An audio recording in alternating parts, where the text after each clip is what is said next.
This morning there's a story that's turned up in a few newspapers, and this is what happens when elected office is treated as a soapbox for revisionist bile rather than a solemn duty to serve the community.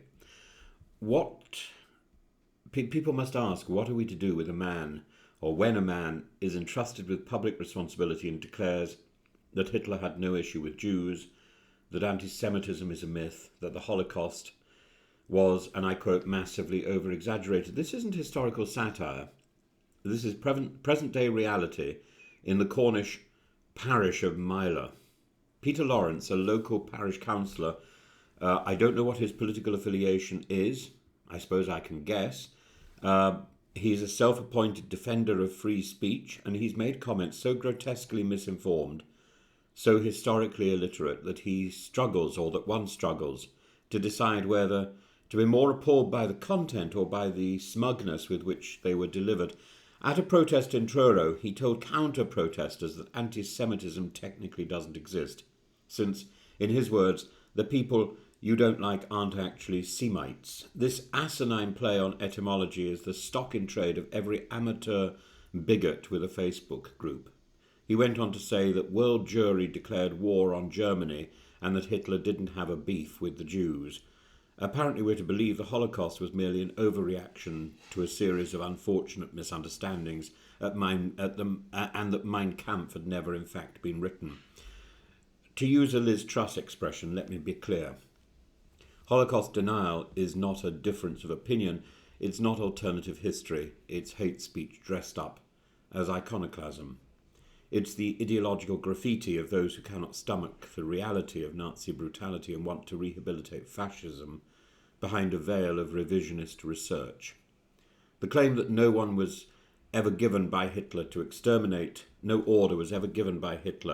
exterminate Jews has been dismantled in court, in scholarship, and in testimony. In Irving versus Lipstadt, the British judiciary ruled that Holocaust denial is a deliberate falsification of the historical record. We know from testimony from documentaries and documentation and from the Nazis themselves that the extermination of the Jews was not merely incidental but central to Hitler's regime.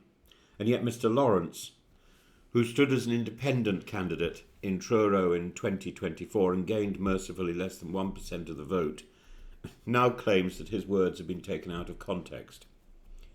His response is not contrition but self-pity. He has apologised to his fellow councillors, not for what he said, but for the inconvenience it caused. He called the criticism beyond his control, as though his mouth had been hijacked.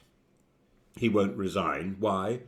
Because he says the council should not be political, and the irony here is thunderous. Every utterance he made was a political act, grotesquely so. Every comment about Jews, about Hitler, about the Holocaust was a political act of vilification and denial. And to pretend that parish councils are not political is to betray the very meaning of public service. All public office is political because it's a mandate to represent and protect the public.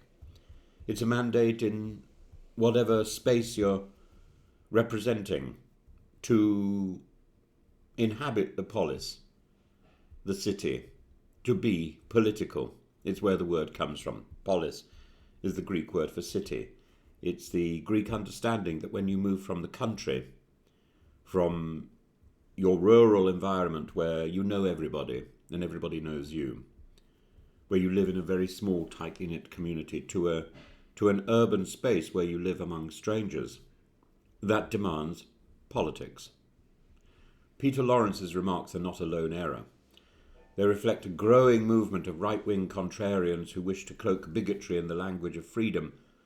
Free speech may be a noble principle, but it's not a sanctuary for lies, and public office is not a pulpit for peddling hate. So let's be frank. The platforms that allowed this man to climb into local office are not blameless. The tolerance of fringe ideologies in local elections, the apathy towards parish politics, and the increasingly porous barrier between extremist discourse and mainstream platforms have created an atmosphere where Farmer Pete is not dismissed as a crank but invited into civic decision-making.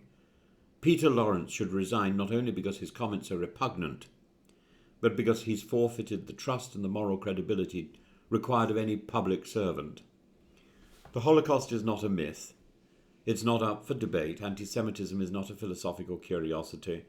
It is a real, present and deadly threat. And the mayor of Meiler deserves, or rather the people of Meiler deserve, a representative, not a propagandist. They deserve truth, not deflection.